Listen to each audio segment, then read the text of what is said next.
District police officer बकर शहजाद रफीक अवान का doctor Mazhar Abbas Khan CEO health and population department MSDHQ अस्पताल doctor Ehsanullah Khan के हमरा डिस्ट्रिक्ट हेडक्वार्टर अस्पताल बकर का दौरा। DPO ने आर्थोपैडिक वार्ड का खुसूसी विजिट किया।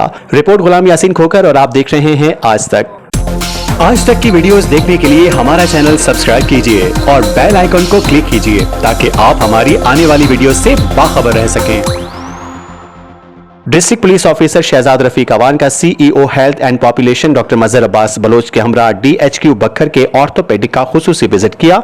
MSDHQ अस्पताल डॉक्टर एहसानुल्लाह खान भी हमरा थे। DPO ने दाजल चेक पोस्ट पर होने वाले मुबैना पुलिस मुकाबले में जख्मी होने वाले पुलिस एहलकार की अयादत करते हुए हाल अहवाल दरियाफ्त किया। इस मौके पर district police officer Shahzad Rafiq Awan का कहना था कि पुलिस फोर्स जराइम पेशा अनासर के खिलाफ सीसा पिलाई दीवार है। जराइम पेशा अनासर की सरकोबी कामयाबी से जारी है। पंजाब पुलिस के हौसले और अज़्म बहुत बुलंद है। इन बुज़दिलाना कार्रवाइयों से पंजाब पुलिस के हौसले पस्त नहीं किए जा सकते। Doctor Mazhar Abbas Khan CEO health and population department की जख्मी एहलकार को उम्दा तरीन तिब्बी सहूलियात की फराहमी के मौके पर अहकामात दिए।